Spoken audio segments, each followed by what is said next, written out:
You are listening to the Kinky Coach Podcast with Stephanie and Fox. Hey, Fox. Yeah? You've been a bad boy. Naughty boy.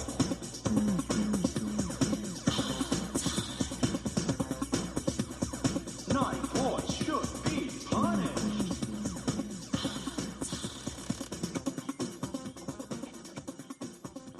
This show contains explicit content And is intended for mature audiences only. This is what happens when an innocent, successful mental health professional Falls for a rugged, prior deployed bad boy. You get one hell of a ride. Psst. Hey. What's going on, guys? It's Fox from the Kinky Coach. And I just want to take this really short moment to talk to you about APG, which is altplayground.net. We have our own special community called the Kinky Nation. And there we talk about all things sex, kink. We have our podcasts on there as well. We have some extra, XX special pictures on there. And we have a great community that discusses everything from sexuality to gender identity to relationship statuses, sexual orientation, etc. It's an open community that's designed to include all sex-positive individuals, and we would love it if you went to altplayground.net and checked us out under Kinky Nation. All right, I appreciate your time, and now back to Steph. Hey, how are you doing? I'm okay. And yourself? It's been a day. How's your day been? Long, mundane, and boring, actually. Really? Yeah, I didn't get as much accomplished as I thought, but that's okay. I got to masturbate a couple times. It's fun. Oh, well, that's always a plus. I did not masturbate at all. That's just not something I get to do in the office with clients. Maybe you should. That'd be pretty awkward. Maybe, wouldn't that be like real sex therapy? Well, there are types of sex therapy that are more hands-on. I do not partake in the hands-on sex therapy. I need to get a hold of that certification. Mm-hmm. Yes, I do. We're going to talk more about that. I can train you. Ooh, I'm good. Okay. Thanks, babe. Thanks. So I understand that we have a more serious conversation to have tonight. We do have a very serious conversation to have. We are going to be talking to some friends of the show, and they're going to be talking to us about their experience with erectile dysfunction. Right. I feel like there should be a dun dun dun after it. More of a gentleman type 007. Oh, okay. Yeah. This is more of, I feel like, if a gentleman is willing to have that type of conversation and open up, then he deserves that killer type respect. We might have to edit that in here. Yeah, make some 007 sound bites. It's possible. To introduce him. Mm-hmm.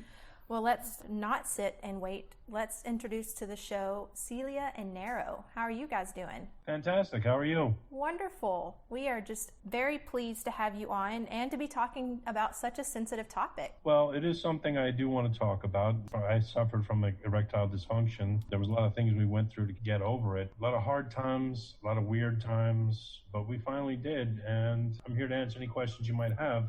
Because the biggest thing I find is that men have trouble talking about it. They're ashamed, they're embarrassed, they think they're less of a man, and it's not true, and there's things that can be done. Well, definitely. And we have your wife on the phone with us as well, don't we? Yes, I'm Celia, and I hope to provide a woman's perspective, especially a spouse's or partner's perspective on erectile dysfunction as well. Well, I appreciate you guys. Yeah, definitely.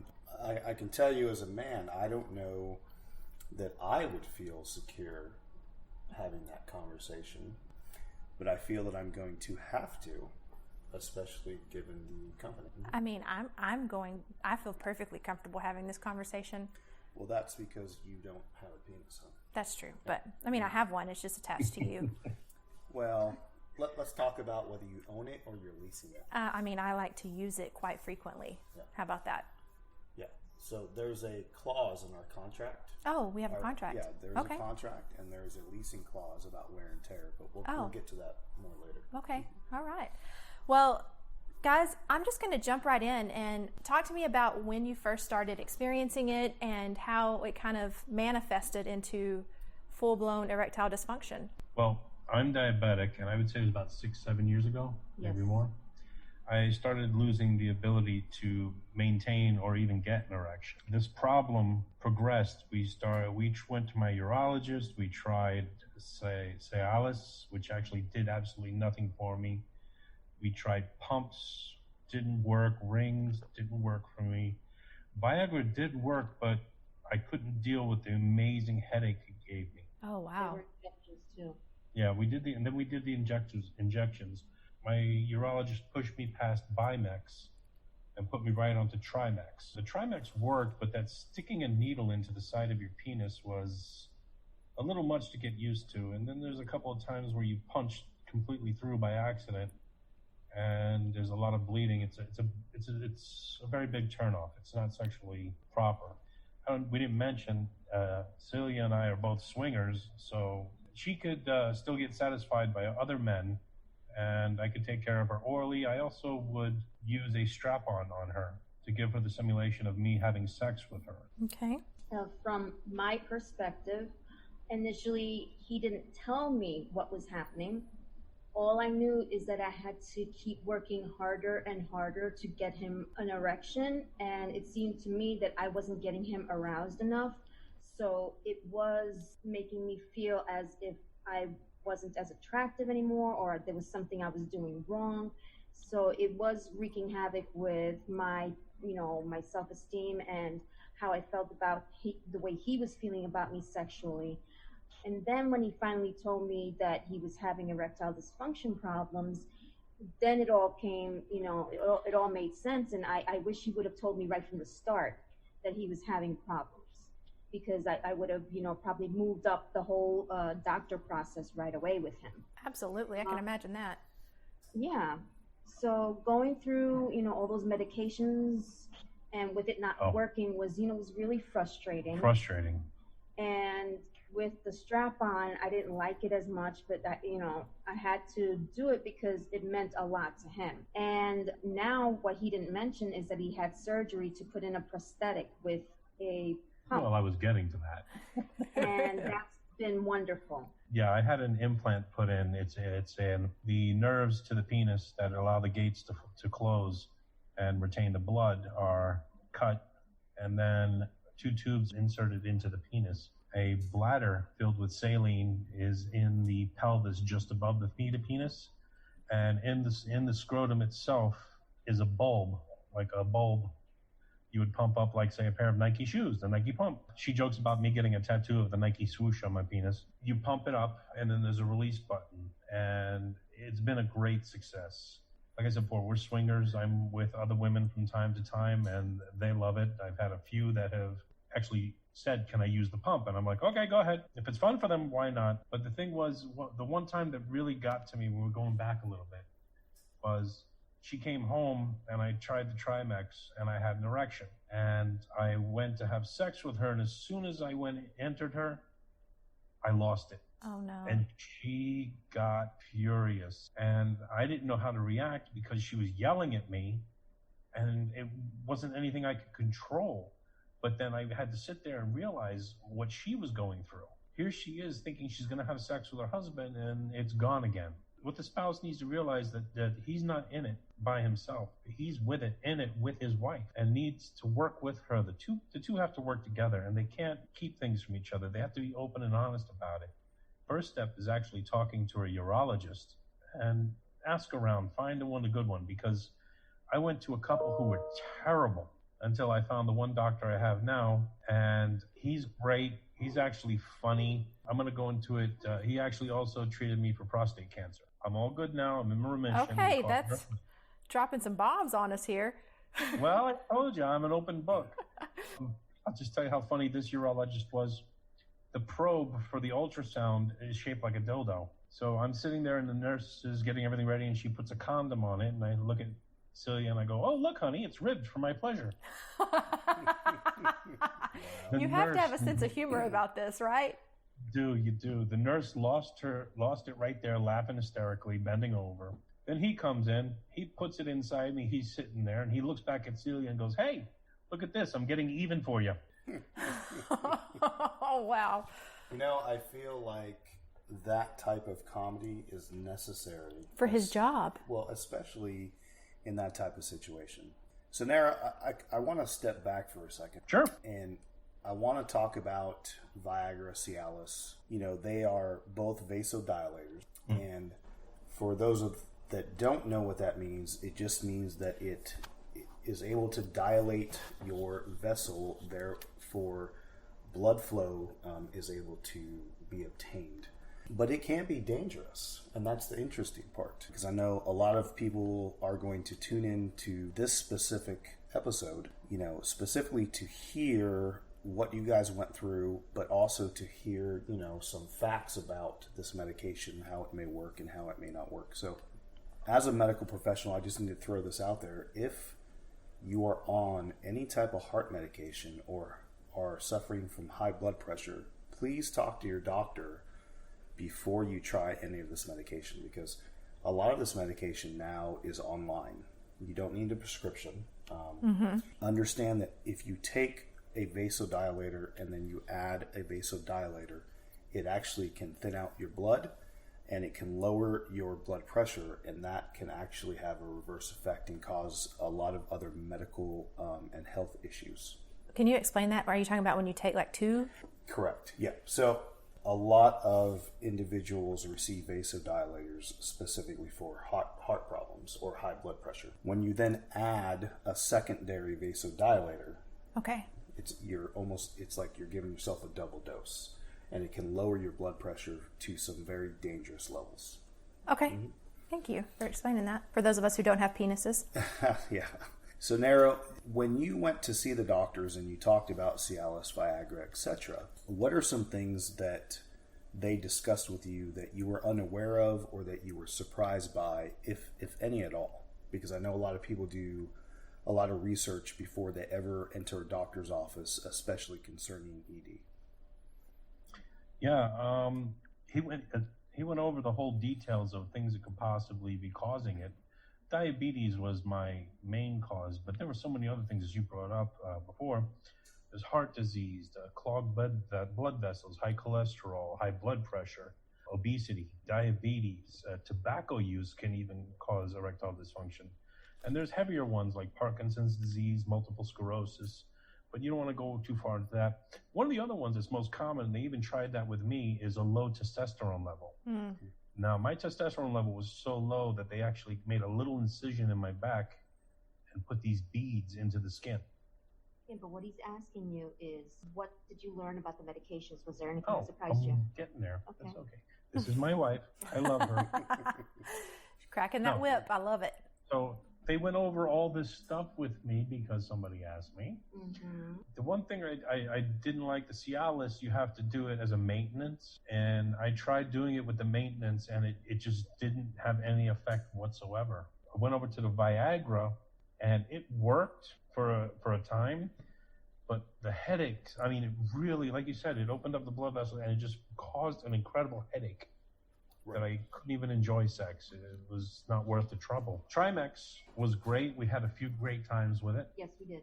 Like I said, but that one time that I punched through, I wasn't feeling it after that. I just couldn't even bring myself to give myself the injection. And then it just stopped working once I did. I think I would have passed out. That would have been it for me. My brother suffers from the same problem, and he's the one that recommended the Trimex to me. Okay. It's an injectable.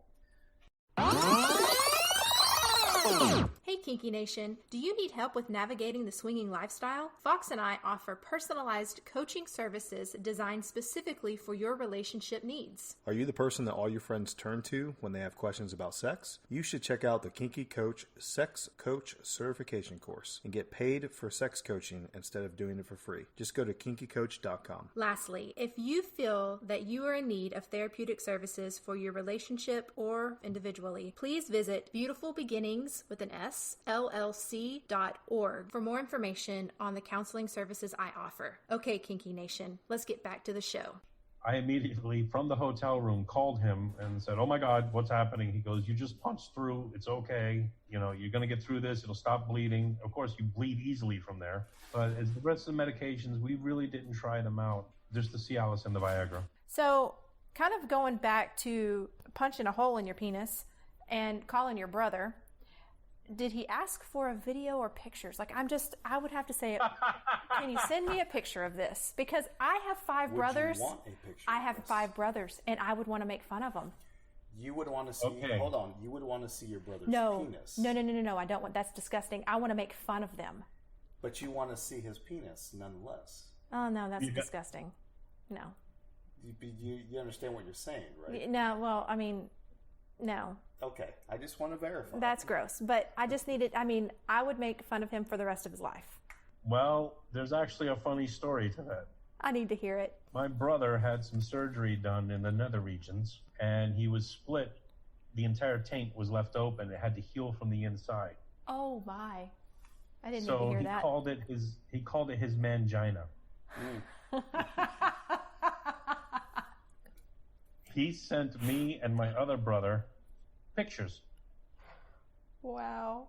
So fast forward a few years, my other brother, who was in the Peace Corps, contracted hemorrhagic dengue fever. And he was in the hospital telling us that they don't know how it's going to go, because with that, you don't know until the last 24 hours. And he described that one of the symptoms will be he'll start bleeding from his orifices, meaning his eyes, his nose, mouth, ears. Both my other brother and I said, as soon as you start bleeding from your eyes, have someone take a picture. We want to see it. I would do that too. Naro, does Oh, no, bad we're- luck run in your family with the males? This all sounds horrible. I gotta admit. No, my older brother, the one who got the hemorrhagic dengue fever, he's healthy as a horse. He's going to be 60. And he, like I said, is healthy like a horse, great shape. He currently lives in Cambodia. My other brother, yeah, he's a mess. He's diabetic. He's got Hashimoto's disease. Can barely use his hands. But he's a good man. He's a stay-at-home mom. Well, better to be a good man. Well, he's a stay-at-home dad. Yep, my brother.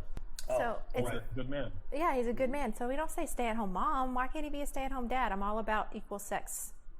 I know him better than you. Oh, okay. That's true. I'm going to let you have that That's one. fair. That's fair. So But no, he's a great father, and he takes care of the kids. there you go. So Celia and Naro, let's jump back for a second. Again, Well, because I'm curious. you have a lot of questions, and I'm loving this. I'm curious about the penis pump and the liquid, because there are days where I don't want to put any effort in and I'm lazy. And this sounds like this is something that I can just pump and tell you to do what you got to do, and then depump. Really? I mean, so on a serious note, though, how does this work exactly? Can you explain it for the listeners that don't quite understand what this is? Okay. The saline, which fills the tubes that are inside the penis, like I said before, is in the abdomen. The pump in the scrotum moves the saline from the bladder to the tubes in the penis. Now, this could take me maybe 10 to 15 pumps, depending on how much I deflated it previously. And yes, there's a button you push to deflate. So conceivably, I could have an erection hours, days, a week, but you don't want to do that because it causes a bad side effect called erosion. I enjoy it. My lovers enjoy it, no complaints. No. Oral sex, they can feel a little something in their mouth, but vaginal sex, they don't know a difference, and they got it for as long as they want. And quite frankly, yes, I could just lay there and let them have fun all day long. Now, when you say that they can feel something in their mouth, He said a little something. Right, He said a little something, and we just need to clarify. I mean, are we a Celia, little something? Can you explain this and tell us exactly what that is? It feels like almost like cartilage inside his penis. Okay. And that you only feel it sometimes, not all the time. So it's similar to like a mass. A little bit more like the bones that are put in a corset. Okay. That's kind of what it feels like. When you said that you could feel a little something, I immediately thought, well, you can feel breast implants sometimes. Oh, I didn't know that. Yep. That's true. I mean, if I turn a specific way, you can feel my implant, but I have to turn a specific way for you to feel it. Right. Well, and yours are pretty good. I mean, whoever did those did a phenomenal job because they look natural, they feel natural, and I'm assuming, and I think I've asked you this before, but just to clarify, you went under the muscle, right? I did. Yeah. Mm-hmm. And that's the trick. And these bad boys are 13 years old. Wow. But yeah, so when you said that you could feel a little something, I immediately thought, well, you can feel a breast implant, so what's the difference between feeling a penis implant or a breast implant? That's a good point. Right, exactly. It all feels good in your mouth. It feels good in her mouth, trust me. One thing I do want to talk about is after the surgery. Recovery is 3 weeks, and I'm going to be honest with you. It's 3 weeks of excruciating pain. Your legs are up in the air, ice packs continuously. After that, it's 3 months of leave it alone, let it heal, and then you start trying to pump it up here and there. Kind of playing with it? No, don't touch it. Like 3 months, don't touch it. Clean it, keep it clean, but don't try any sexual activity. Once you do get the hang of it, and learning the pump, how to work the pump is kind of difficult because it's kind of sliding around in there while you're trying to get a grip on it to squeeze it. So after a while, you kind of learn what to do. It's just trial and error, and you keep going at it. I got to tell you, it was worth every ounce of pain I went through. Oh, wonderful. Well, let me ask this. Question? Hold on. Let me ask you this. Celia, was it worth every ounce of pain that you went through? Yes, it wasn't worth every ounce of pain he went through. I felt horrible. But yeah, it's definitely made a difference with the way he feels about himself, confidence, and that was really worth it too as well. Right. Well, I was going to say, and as I'm saying it in my head, I don't know that it's the best question to ask, but I'm going to ask it anyway. So would you say that through ED, all the trial and errors and, the complications and the time frame, that it possibly was the best thing to ever happen to you? And what I mean by that, because I don't want you to misunderstand, is you can maintain an erection for as long as you want. Most men would strive for something like that their entire lifetime and never achieve it. Now, I understand there's some degenerative effects by doing that, but in essence, would you say that because of ED, it has benefited you in that fashion or in that manner, or would you say not at all? What do you think, honey? I would rather have gone without the ED, but with the ED, I believe this was the best choice and has had the best outcome for us. Okay. I have to say the same thing. Diabetes was inevitable in my life. My whole family has it.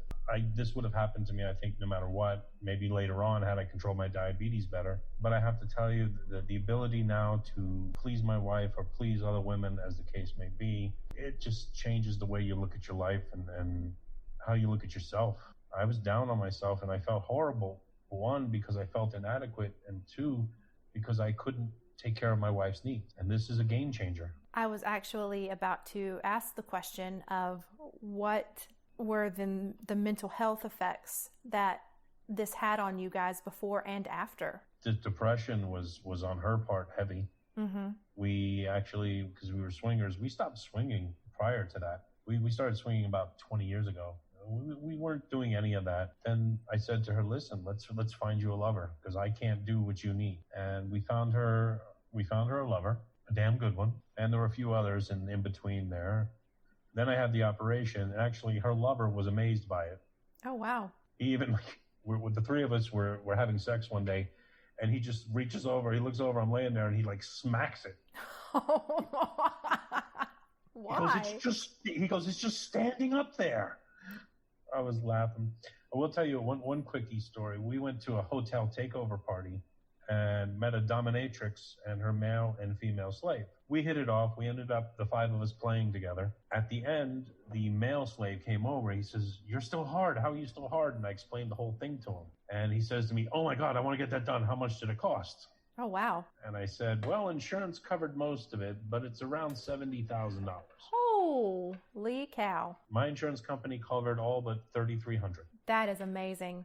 Because there is a mental health aspect. There is, yep. Now, I have to tell you that for me, yeah, I was a little disappointed, but I didn't see him as less of a man. That's not what defines him for me. Mm-hmm. So yes, it was a little disappointing, but I could have gone on, and without having genital sex, or without him getting an erection. But it was mostly his self-esteem and his confidence that was pushing us forward with other alternatives. So for the men out there, your wife really isn't going to think less of you, but that's not what makes you a man to her. That's great advice. Well, not to mention she married me because I have a 12-inch tongue. Oh, well, and then there's that. And now what, did the pump give you at least another inch? No, it doesn't work like that. What? As a matter, I'd want my money back. No, I'm just kidding. No, that's what I said too, something like that. You actually lose a little bit of length. Okay. Depending on how long you wait to do the procedure, because scar tissue develops. I gotcha. And it has to overcome that, and it can't really because it's all solid and hard in there. But you actually you lose. I lost about half an inch. I think so, yeah. About half an inch. Well, I don't think she's complaining. It might get hard. What's that? I said, it doesn't sound like she's complaining because we've got stay hard like bull kind of thing going on. And it's not like, oh, honey, I can't perform tonight. I'm tired. I have no excuses. Exactly. That would be amazing. And for my part, I do get a kick out of telling him, okay, baby, pump up. Oh, yes. My point of view with that one is this is one question I get all the time. Can I orgasm? And does it feel the same? Oh, you know what? I am so glad you said that because honestly, I didn't even think of that. How terrible am I? Oh, you're doing great. Thanks. I was thinking about her needs, not yours. It still feels the same. I have all my sensation, though I have heard there are certain cases where some men do lose sensation. The first time I orgasmed fully using it was when we were with another couple. And Celia will tell you, I scream and roar when I come. Oh, okay. Yeah, it's like a grizzly going off in a room. But my first orgasm when I was with another woman was so intense and so wild. I'm sure the people in the other hotel rooms were complaining. I just roared at the top of my lungs. It was incredible. So, no, I didn't lose any sensation. Or they were jealous. I mean, they had to have been jealous. Right. I mean, let's be honest. When you hear really good sex and you're not having it, you have a tendency to want it. That's right. Mm-hmm. Oh, so we were helping them out too. Absolutely. Win-win. Yeah. Celia's a bit noisy. She's a talker when she's really excited. So I happen to be very noisy as well, and it's fun that way. I have no regrets. No complaints. Oh, when you're sitting there having sex, you see sound there telling you to fuck my pussy, give it to me, fuck my. And you're like, hell yeah. Sounds like you have your own personal porn star. Right, I know. You guys haven't seen the videos? We have not. Not yet. But we might tonight.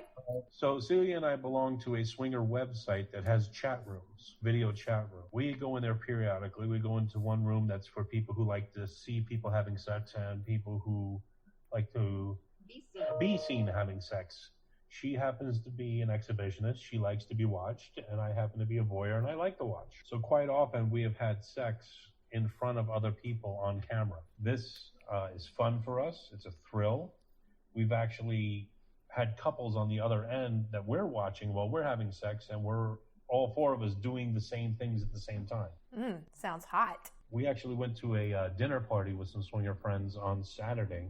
And we're bringing a unicorn, which is a single female who's interested in the lifestyle. We brought her along. And another unicorn that's from the chat room was there. And she started to talk about, oh, yeah, I've seen Celia and Naro have sex. I've watched her go down on him go down on her, the two of them having sex on cam. The unicorn, the newbie, she looks over, her eyes light up, and she's like, okay. She was all excited. She wanted to see. So... yeah, we tend to show and videotape a lot of what we do. And we also tend to be very honest about his implant and what led up to it, which opens up a lot of conversation, a lot of curiosity too. Yeah, I like to be upfront with any potential lover and just say, hey, this is what I have. I don't want you to be shocked at the time of. Sure, and I think that's the right thing. I do too. Mm-hmm. I would want to pump it up, but that's just me. Anytime. Just, throwing that out there. If you do this, we're going to have to do it to the Pump Your Jam song. I was thinking that, but I didn't want to say it. Oh my gosh, I'm so glad we are the same mind. Every time he says pump it up, that song's playing in my head. Pump up the jam. Pump Yes. it up. Yes. Thumping. We're gonna have to do that on cam now. Yes, you are. Yes. And give us a shout out because it was playing in my head. There you go. There you go. So, Naro, moving a little bit forward, for those, and I'm going to target the men on this specifically for my question, what advice do you have for other men out there that are experiencing this, believe that ED is something they may have, whether they've gone to the doctor or haven't gone to the doctor? What are some pointers, some advice that you would like to give to them? You're not alone. There are so many men with this condition. It would blow your mind it will blow your mind once you know how many men out there suffer from this. The thing is, they're just not talking about it. They're keeping them to themselves. You need to go see a urologist. I mentioned that before. See him. There are things that can be done. And then I guess you call what I had done the final solution. Don't be ashamed. Don't be afraid. Don't think you're less of a man. You're not. And if you're actively out there trying to do something about it, yeah, definitely some James Bond kind of action going on there, like Fox mentioned before. You're being a hero, man, to yourself, to your spouse. Get the help. Get something done. Swing. I like swinging. It helps. But whatever you do, just don't sit there because it's just going to get worse if you sit there and fester in it. Well, to kind of piggyback off of that question that he had, there are many men who are swingers and have been swinging for a while that are experiencing this, and now all of a sudden they feel like their whole life, quote unquote, sex life is over because they can't continue in the swinging lifestyle because they can't get an erection, and just, all of the mental downfalls and pitfalls that has with it. But you're saying that this can happen and people do accept this pump that you have, and it doesn't hinder your sexual activity and your swinging in any way. And is it fair to say that you might be just as fulfilled as you were before? Well, I'm gonna take a little back from what you just said. Before I had the implant, we were swinging with other couples and I was swinging with women. I was using a strap-on and my oral skills. And I gotta tell you, I had no complaints from any of the women. I had some of them that came back and see me more than once, several times, because they enjoyed what they got from me, even without me being able to get an erection. Mm-hmm. Now that I have the ability to get an erection and hold one via the implant, it's just even better. Although I know one lady who says, be sure to bring the strap on next time. Oh, wow. She enjoyed the hell out of it. So that's interesting to me that you were just really upfront and honest and told people about your situation, because I'm not going to call it a disorder. I'm going to call it a situation because you overcame it. And you were like, hey, but let me show you what I can do. And you guys just kept swinging right through it. That is awesome. Yeah, like I said, definitely have a few lovers who, through the whole thing, were with me when it was a strap-on and were with me now when it's an implant. And I can't think of a reason why I shouldn't be with them still. They're amazing girls, women. Lost my train of thought for a second. And I think you're amazing too. Well, I'm not going to sell my own accolades. But, regardless of whether there's an implant or not, or a strap-on, they're still interested. Doesn't matter to them. Yeah, that's something I found too. Most women did not care. In fact, I can't think of one that had an issue with any of it. None of it, no. I find it interesting, I guess from my perspective, because as we were talking, that was exactly my assumption, actually. Was that? Well, I was sitting here thinking, if I was in this situation, how would I feel? So just as a disclaimer, I personally suffer from some mental type disabilities from the military, specifically like PTSD, TBI, survivor's guilt, and some other nonsense. And there are times where mentally I get into my own head. And that affects my sexuality in general. And so Stephanie and I have to do a lot of discussion about that and a lot of talking about it. So I was sitting here thinking, like, if it was a physical abnormality or issue that was affecting me, how would others, I guess, see that? And so I think it's wonderful to hear, Naro, that your experience has been the latter, where it has been it has been positive, and people have been extremely accepting, because even I've been in lifestyle for 20 plus years, and I've been in a lot of different scenarios and situations and relationships, but I guess I fell into the trap of assuming that you would more be talking today about negative experiences. So it's good to hear that did not happen. Well, I have to say the only negative experiences we had were dealing with it between the two of us. We both had times when we weren't as positive or supportive as we could have been. And I'm saying both of us, me and her. Sure. But that's just a relationship in general. And this is a tough thing. There's no, I don't care what book you have. There's no guide for this. You have to wing it. And you have to do it together. And you have to laugh through it too. Well, that's true too. I just think that your experience, y'all's experience, because it's not just yours, it's hers and yours, speaks volumes to the type of people and the openness of a lifestyle.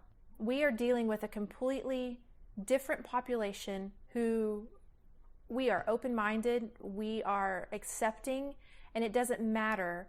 And I think that your experience just furthers my belief that we are the best community in the world because of just our accepting everything. No, baby. It's because we like pineapples, and pineapples are delicious. That's true too. Pineapple juice because you're a caring lover. That's right. That's right. But, think about it. That just speaks volumes to the quality of people in our lifestyle. Agreed. Absolutely. I've made some friends in lifestyle that I can't imagine my life not having them around. There's one couple is the Love Taxi. They are incredible people. We hang out with them all the time. Want to play? These are just screen names, and you can look them up. They're nice people. Love Taxi has me laughing from the time we talked to him until, I think Love Taxi and I just need to have our own comedy show. I think we're just ready for that kind of mainstream media. Try hanging out with him in person. I don't know if I could, because, oh my gosh, we get on, and we're going to be on later tonight on our live show, and it is just constantly, he and I just bickering back and forth, or just not bickering, but, playing off of each other. And he'll send me private messages or, the personal messages or whatnot. And it is just, we just have so much fun with him. I can't wait to finally meet them, and I can't wait to meet you guys. Now that I know y'all all hang out, hey, I have family in Jersey. We got a little party going on 4th of July weekend. A bunch of us are getting together. Nice. We're being safe. It's just us, no extras. But Taxi is so obnoxious. But once you realize he's doing it to make you laugh and no other purpose, it's great. It's just who he is. In person, that personality you see is 10 times. Oh, that's awesome. There's no stopping him. He has no off switch and no filter. But by the same token, he's one of the sweetest, most caring men I've ever met in my life. So I just want to ask another question, and I want to aim it at Celia. And I really want to know, what suggestions do you have for the wives experiencing this, and just what hope can you breathe into them, and just words of affirmation? Well, definitely do some research so you can know what your partner is going through, because a lot of times I felt that he was kind of going through it himself because I couldn't feel what he was feeling. And talk to other people and other men and women so you get an idea of what's going on and what to expect. A lot of patience and understanding, and just knowing when to stop making suggestions too, because you can be too much, and it's frustrating for your spouse. Because he's going through it, and his mind is going through so many things at the same time. You have to take a step back sometimes and let them get through it themselves before you can join them in and make it a group decision, or something that you do together. But sometimes, like I said, you have to take a step back and let him work it out for himself as well. Give him some space. And if you can, when he has those doctor's appointments, go with him so you can be there for him, and you get it firsthand from the doctor as well. And if you have questions, you can ask the doctor. Absolutely. And I think that's all the advice I would have, really. I like that you guys are in this together. This is not an individual experience. You're going through this as a couple. And so many times because, as a mental health counselor, I see couples who come in and they're frustrated because erectile dysfunction or, something, and they're so ready to give up because, well, if he can't please me, I'm going to go find somebody who can. And it's so comforting to see you guys go through this as a team and say, you know what? I'm here for you. Yeah, it's frustrating. Yes, it sucks, but I'm here for you and we are going to get through this together. Yep. Absolutely. Because the way I feel is, whatever happens to him is happening to me. I share it all with him. Mm-hmm. Sure. And it sounds like, to be fair to those listening, this is not an easy process, and you're going to get bruised and cut a little bit, and you're going to get some bumps along your journey. And it sounds like obviously you guys love each other very much, and at no point was there a hey, well, I'm just going to leave you, thanks. And it sounded like you guys came together because you love one another, and you sought out an answer. Yeah, absolutely. Absolutely. It is just, just looking for an enhancement or just a solution, but it's not a major problem like that I would leave him. And it's not what defines our relationship. It's only a part of it. Yeah, but the emotional overload, if it goes on for too long and you don't do something about it, that could cause a big enough rift to ruin a marriage. Yeah, so you really have to address the issue as soon as you can. And you have to be honest with your partner and about it right away. And also both sides have to be honest with each other about how they feel about it as well. Mm-hmm. Sure. That's a really good point. And I want to jump way back to the beginning of the conversation too. And I need to preface this with, I am a licensed medical professional, but I'm not licensed to give certain advice. So with that said, there are other options too. We talked about testosterone levels, and I also want to throw out there, HGH levels. So for those that don't know, testosterone and HGH are natural chemicals that our body produces, especially to the levels happen within a male. So if you have tried, or if you are not ready to try, an ED type medication or conversation with a doctor or going to a neurologist, there are a lot of male hormone replacement centers that have sprung up across the United States. I would suggest try that first. Look into your testosterone levels and see if they're low. Look to see where your HGH levels are, because these do play a big factor in your sexuality and how you feel and how your body performs. And it's not just sexual. It also affects how you feel on a day-to-day basis, and it also affects your energy levels. And all of these things could have, an impact on an erection in general. Mm-hmm. Well, if I could jump back for a minute. When you mentioned PTSD before, there was a gentleman we met in the lifestyle. We've been trying to get Celia hooked up with him for like 10 years now. We came to figure out he was in bomb disposal in the service. He actually has his bomb dog, brought it back with him. This guy makes plans with us all the time. He'll make plans and then suddenly have some excuse for not being there. And it's definitely because he's having an emotional reaction. Yep. And then he just, I have to go to work. No, this is like the 30th time. But we understand.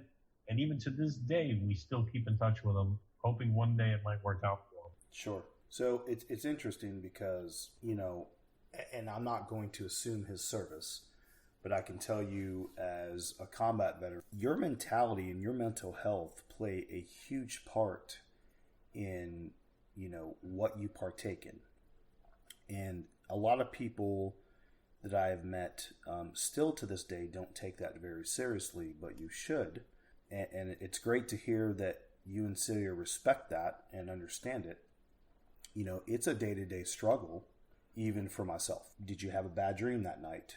did you see or hear something that reminded you of something? Or did you see or hear something that it really isn't there? You know, is something manifesting itself, and etc. You know, do you feel bad that day for surviving or not? You know, there are so many avenues I can go down, and I'm not going to do that. But, you know, mental health and your mentality also can play a huge factor in your sexuality and how you feel.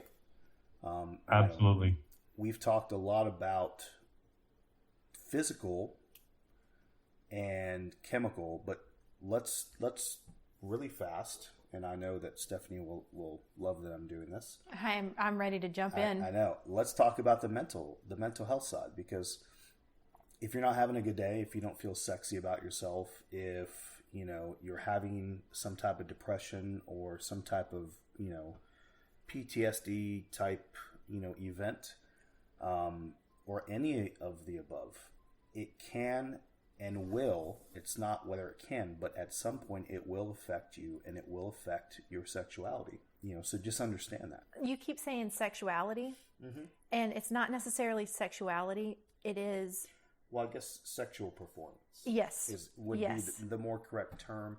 I just like to embody it with the term sexuality, because it can mean so many different I understand, but just to clarify, the mental health aspect of our sexual abilities, sexual preferences, or not necessarily preferences, our sexual abilities. Well, I think you're right on preference as well, because I know that when I'm in a very aggressive mode, my sexual preference changes. Yes, I can see that, yeah. But it all goes through our mental health filters that I talk so much about. We have these filters, and it comes through, and it goes through our filters. And so we have to be very cognizant and very aware of where we are in our headspace as before we enter into a play session, or before we go on a date, or before we have sex with our partners. And everything affects that, from depression, anxiety, from being overly excited. Sometimes, you know, there's people who just get very excited and they're so hyped up and they orgasm too quickly. Your mental health just plays so much into this, and it is important that you do a mental check-in. And how am I feeling? What do I need at this moment? Talk to your partners, because your partners are your number one, checkpoint. But I know when he's not in the right headspace, and I have to be able to say, it's okay. Absolutely. You have to know when your lover is ready for you and not. And that goes for men too, with women. Sometimes your lover just is not in the mood, and you have to respect that. Don't force yourself upon her. I understand a woman will, okay, fine, we'll have sex. But if she's not enjoying it, are you really fulfilling her? Are you doing anything for her? I don't really think so, honey. No, not at all. But now, as far as the other aspect where you're talking about the male and his frame of mind, or even the woman, her frame of mind, this time Celia's got too much going on in her life that she doesn't feel sexual at all. Yeah. She'll just be like, no, I can't. And I respect that. And then I find a happy corner and take care of business. Right. Well, and I think that's the huge benefit to the lifestyle as well, is, you know, we share each other, and for those that are willing to share each other to the extent that, hey, I'm not in the mood this month, go find yourself a girlfriend or a boyfriend, or, you know, maybe that's the wrong term. Why don't you go find yourself, you know, a play toy or a lover, or etc., whatever you want to define it as. You know, I think it's a huge benefit to being open and having that, you know, ethical, non-monogamous relationship, as Stephanie loves to title it. As long as you're okay with it. Again, that's, and I'm going to say it again for the third time, it is one of the biggest benefits to this lifestyle. Absolutely. I just did a vlog, I had to think of what it was called, about sexual frustration. And sexual frustration can stem from a variety of things. It can stem from stress at work. It can stem from not having sex. It can stem from not having the sex that you want. It can stem from not being able to have an erection. Sexual frustration it's a bitch, and it can stem from a variety of sources. But as long as you are open and honest and having that communication with your partner and trying to fix it in any way you can, I feel like that is how you overcome just, I guess, the erectile dysfunction, the sexual frustration, just whatever you have going on mentally. You have to communicate about it. That's the one thing I don't get. We talked about the chat rooms before. I'm very open about my erectile dysfunction in the chat rooms. Mm-hmm. I have no problem talking about That's it. how we found out about it. Yeah, no. And I do it because I started, once I talked about it once or twice, or it came up in conversation, the nickname they gave me is Robo-Dick. I love it. That's a great name, actually. I mean, yeah. So gonna call you that from now on. I know if I was a female, which I am not, but if I heard that term, it would make me curious. I mean, yeah. I'm telling you, I want to pump it up. Anytime. Like I said, Taxi makes a joke because I had a play date Saturday with a young lady, and he goes, "Oh, she's gonna get the Robo-Dick." Yes. I love it. But I talk about it in the room, and men will whisper to me privately, "Hey, can I talk to you about it? I'm having some problems. I'm having some issues." This got me interested in talking to you when I saw you that night. It also got me talking to my urologist. He does speeches and seminars on the subject, and I'm probably going to start speaking with him. Oh, that's great. I'm going to be open about the swinging lifestyle, give them a few, funny stories, but mostly tell them what Celia and I went through. And ultimately, there is an end game. And I hope they don't have to. I hope they find a solution other than the implant. But the implant is there, and wow, it's just amazing. It's so reliable. I love it. Well, guys, I just cannot thank you enough for coming on and just sharing your story with us and being open and honest about your challenges and your adventures and just really, I guess, the progression from how it started to where we are today, and giving our listeners just an insight into it is okay. It's, more, I guess, normal than what is talked about, and that our lifestyle is just accepting of it. Absolutely. Yeah, it was amazing to see and still see to this day that people just accept. Sure. And I got to say to the both of you, thank you for having, the courage and fortitude to be open and to want to be open, to not just, because I'm sure it has some benefits, for you to be able to talk about it openly, but I would say that in a way you are advocating for others that can't advocate for themselves, and probably giving them some hope that there is light at the end of the tunnel, especially for those that are just now starting their journey that can't see that light just yet. Yeah. Hope is the key word. And getting to it as quickly as possible. Don't wait. Don't sit in the corner. Go talk to your urologist. All righty. Don't make it worse. Well, like I said, let's go talk to, not because we need to, but go talk to your urologist. Damn it. And get a Robo-Dick.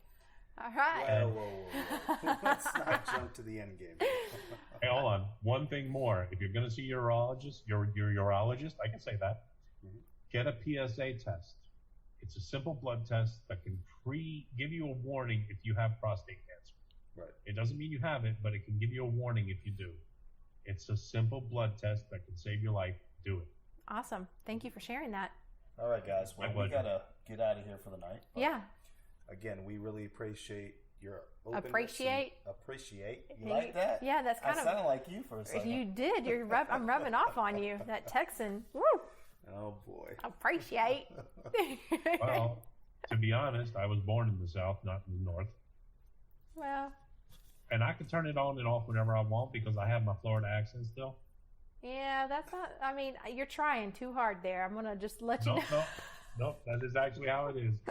And my friend in Dallas, she says the same thing. She goes, "You're trying too hard." I said, "Nope, that's just how we talk." All right, guys. So we're going to jump off here. What are you still doing here? I mean, seriously. Didn't I tell you earlier? altplayground.net. Sign up, sign in, look for the Kinky Nation under the communities page, and let's go play. Hey, Fox. Not again.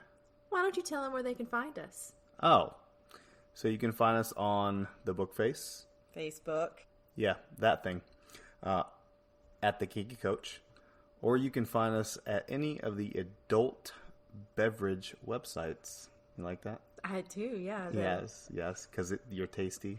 You're thirsty. Yeah. Yes, thirsty. So you can look for either Luna _ Logan, or you can look for the Kinky Coach and her Silver Fox. Yep. So thank you for listening, and we hope you have a very sexy evening.